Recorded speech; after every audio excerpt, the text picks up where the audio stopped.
lost in night, in the wood, shadows fight.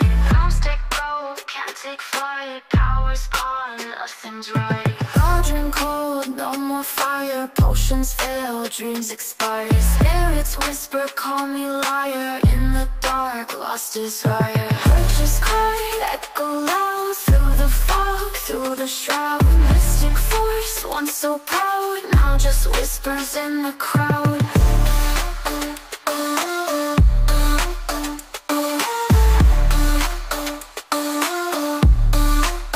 Babalan TV.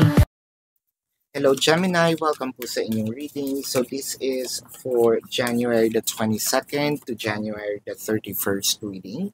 Para po sa mga bago, don't forget to click the subscribe button, smash the like button, comment below kung kayo po yung nakaka-resonate, and hit the notification bell. Kung gusto niyo pong sumali sa ating live sessions, dun po yan sa ating kabilang channel, that is Babaylan TV. No, yan po ang ating unang channel catered for our international audience. Ayan. So, naglabas na rin po ako ng January the 22nd to the 31st reading po doon. So, kung hindi po kayo nakaka-resonate dito, baka nandun po ang inyong reading. I want you to know that this is a general reading. You may resonate with the entire reading or you may resonate with some bits and pieces of the reading. Take what's only yours. Magsimula na tayo. Gemini. Conflict and defeat, base chakra, and solitude. So parang sinasarili natin ang mga bagay-bagay, no? Sinasarili natin itong sama ng loob, sinasarili natin itong we're not sharing things, especially kapag alam nyo malungkot, yung madrama, no? Mas gusto nyo, okay lang naman kung ayaw nyo i-share, no? Pero parang ang nakikita natin dito papasok yung no man is in an island yata yung tawag doon. So, hindi pwedeng mag-isa. You know what? Kasi kahit nga itong mga tarot readers, no, or tinatawag natin mga practitioners, no, or occultist, chances are we cannot read for ourselves and our family, no? Kung sino man yung malalapit sa amin, we cannot read because parang we need a specific or other practitioners, no? To do the readings for us, no? Parang sa doktor, 'di ba? Kapag nagkasakit yung doktor, well, pwedeng self-healing, no? Pwedeng self-medication, pero kapag katulad niyang ooperahan, they need another doctor, no?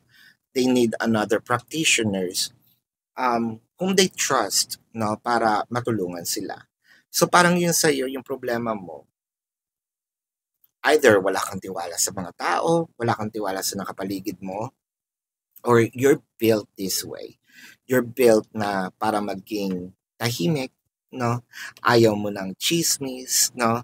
Pero ang nakikita natin dito, masakit na sa damdamin dahil siguro, no, sa overthinking natin, medyo either nalilihis na tayo ng perception ng reality, or sa sobrang pag-overthink natin, malala na, no, itong kumbaga we dug and jump in the rabbit hole, no? Baka kasi ang problema sa ludsod lang, no? Kailangan lang ng tiyan para tanggalin itong maliit na parte ng kahoy. Ikaw naman, nandun ka na sa may cancer yata ako, no? Feeling ko, kailangan ko na magsulat ng aking last will and testament. Kanino ko kaya ibibilin, no? Na kailangan pala dapat ay gusto kong i-cremate, ganyan. Ang layo na. Yun yung sinasabi ko. Baka kailangan natin ng someone para ma-share natin, no? Para magkaroon din tayo ng reality check. You might probably seeing something na parang that's severe, which is hindi naman pala yun yung reality outside, no?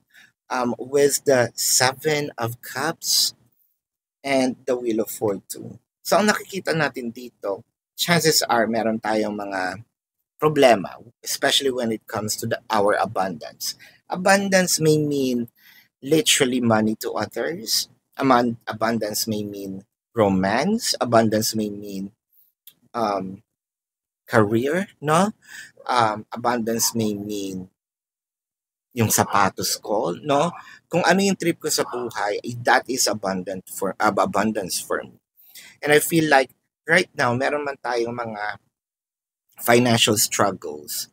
That's okay. Lahat naman napapagdaanan niya ng tao, no? Kumbaga hindi yan araw-araw Pasko. Dumadating talaga sa time na nasa taas, minsan nasa baba, no? Pero kung nasa baba tayo, no, wag nating hayaan na nandun lang tayo. Yun yung sinasabi ko. No, kailangan gumagawa din tayo ng way. Ngayon, how can we find a way kung tayo ay nagmumukmok, sinasarili, no, itong mga dumadating sa buhay? Pwedeng ito'y also pagkasira ng relasyon. Kasi with the Seven of Cups, there are a lot of options. And speaking of options, there are a lot of options also for you to find a way and resolve the issue. It just so happened na masyado tayong center or focused doon sa problem, not doon sa solution, no?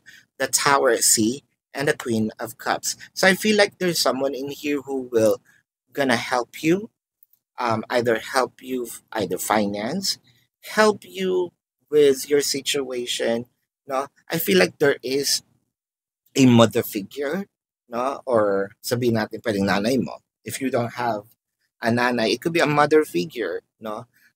Tita, what have you. And sometimes, hindi lang naman kadugo ang pwede natin maging mother figure, right? Pwedeng nanay na kaibigan natin, no? Or mismo kaibigan natin na medyo mature mag-isip, no?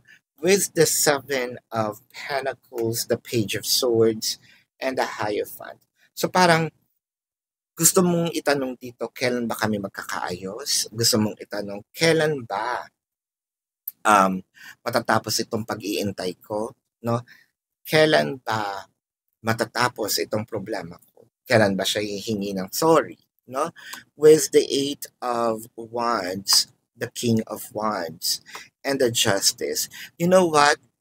Siguro kailangan mong makipag-usap sa ibang tao dahil kung meron man kayong separation nito ni person ninyo, no? Si person nakapagsabi na kung ano yung gusto niyang mangyari. It may not be directly to you. Pwedeng naka-block, pwedeng nahihiya.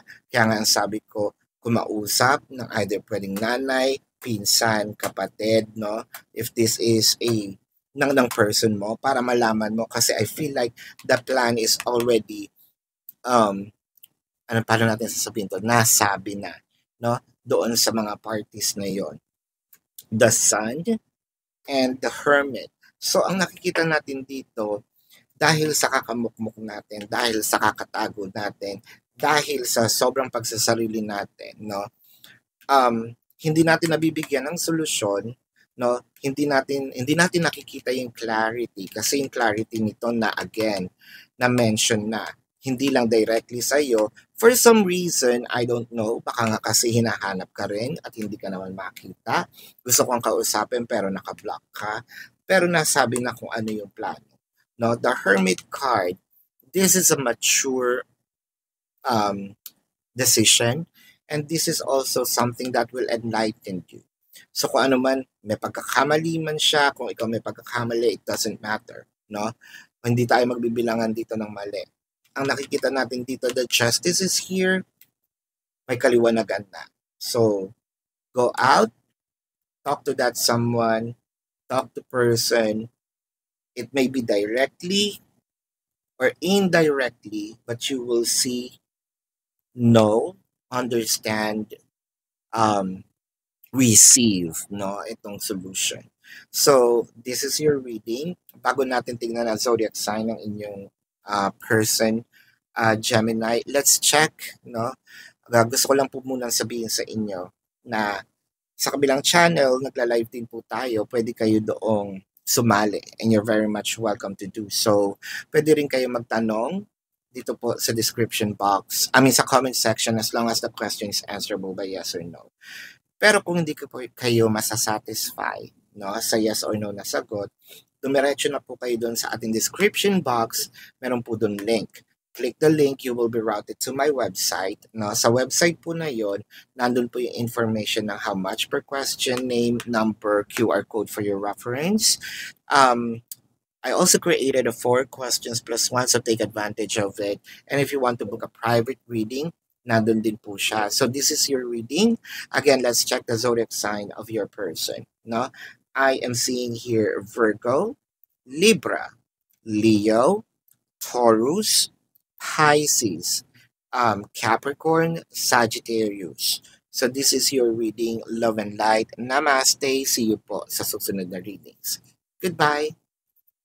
You want the best of my heart, you just